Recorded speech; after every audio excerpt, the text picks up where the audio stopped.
All right, everyone. Welcome back. Today's episode is brought to you by unnecessary celebrity drama, a royal identity crisis, and some of the most questionable career decisions Hollywood has seen since, well, Hollywood began. Because somehow, some way, the Sussexes have once again become the main characters in a story nobody asked for. So let's talk about it. Why Harry must find a way back to England, and why England politely says, no thanks, we're actually full. Let's begin. You know it's bad when Tina Brown, former Vanity Fair editor, respected biographer, and someone who actually knew Princess Diana, publicly declares that Harry and Meghan have become Hollywood pariahs. And she didn't whisper it.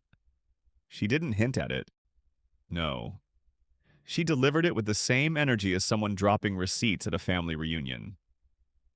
According to Tina Brown, the Sussexes have managed to turn their freedom into an ongoing, self-inflicted PR disaster. A timeline of bad decisions. A highlight reel of why would you do that?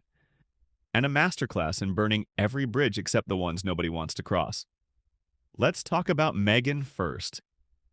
Tina Brown said, and I quote, "I have never seen anybody in professional life make as many mistakes as Meghan." Now, normally when someone says this, they're talking about a reality TV contestant or that intern who microwaves fish in the office break room. But no, this time it's the Duchess of Sussex. And honestly, Tina Brown didn't blink delivering that line. Not even a flinch, not even a blink. Just pure factual disappointment. According to her, Meghan's professional decisions have been, let's say, consistently disastrous. Like a GPS set to longest route mode. Every single time. Then she moved to Harry. She said, Harry is not the brightest bulb. Not the brightest bulb. Not even the dimmer switch. Just somewhere between flickering and please replace immediately. Now, is that harsh? Absolutely. Is it unexpected? Not really. Anyone who watched the last 4 years unfold could have predicted this review. But what's interesting is Tina Brown's conclusion. Harry needs to come back to England. Not for nostalgia, not for family healing, not even for the tea, but because, according to her, Harry is only good at one thing: being a prince. Let's sit with that. Apparently, Harry is good at walking into a room and smiling. Good at speaking to crowds. Good at shaking hands with children. Basically, all the PR-friendly human behaviors that don't require an actual plan, which ironically is exactly what Hollywood expected from him too. Until he and Meghan started declining photo ops like they were undercover spies, and that brings us to Photogate. Kris Jenner's 70th birthday party. A-list, star-studded, classic Hollywood excess. You go, you smile, you take pictures. This is literally the job description. But somehow, the Sussexes managed to spark yet another PR storm simply by existing. At the event, they took photos. The Kardashians posted the photos. The photos mysteriously vanished. And the internet, unsurprisingly, responded like someone had deleted evidence in a courtroom. People magazine said Meghan and Harry ticked a no photos box. The event insiders said there was no box. Which means either the truth is missing, or the photos vanished because the Sussexes realized the optics weren't ideal. And the optics? Well, let's just say the internet was not impressed. One user wrote, Kris Jenner looked fresher at 70 than Meghan and Harry at 40.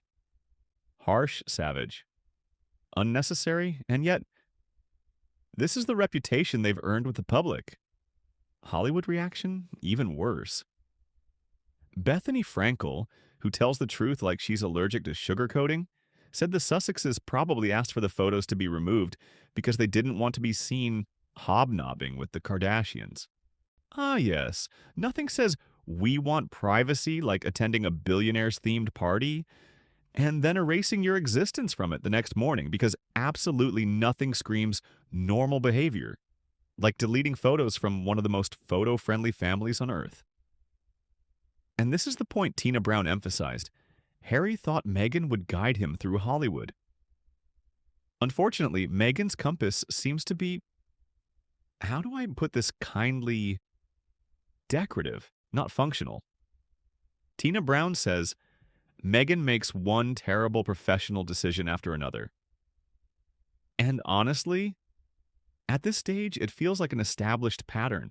Brand deals that don't stick. Projects that fall through. Strategic choices that seem allergic to logic. Hollywood is a place that runs on consistency, predictability, relationships, and of course, photos. Harry and Meghan, they want Hollywood visibility without Hollywood participation. They want to be stars without being seen. They want the fame without the fame, which creates a problem. Because as brand expert Nick Eady pointed out, they want to claim they're too principled for Hollywood, while also cozying up to Jeff Bezos for opportunities. And let's be honest, Jeff Bezos is many things. But subtle? No. Your environmental image does take a hit when your next career move involves a man who launches rockets for fun. Now, here's the real twist. Tina Brown believes Harry's only chance at stability is to come back to England. But she also admits the bridge is basically burned. Because William is the decider. And according to her, William views Harry's actions as a betrayal that cannot be remedied. Read that again. Not difficult to fix. Not needs time. Not complicated. But cannot be remedied. That's royal speak for, if he knocks, pretend we're not home. Which brings us to the theme of our video. Does England even want them back? Let's be brutally honest. No, not really. Not at all. The public moved on. The monarchy adapted. Charles and William reorganized the institution without them. And frankly, things are calmer now. The UK is not standing at Heathrow with open arms singing, "Harry, come home." If anything, they're saying, "We've seen the Netflix series. We read the book. We survive the interviews. We are good." You can't spend years accusing the family of all sorts of things and then expect a welcome parade like nothing happened. England doesn't need them, doesn't miss the drama.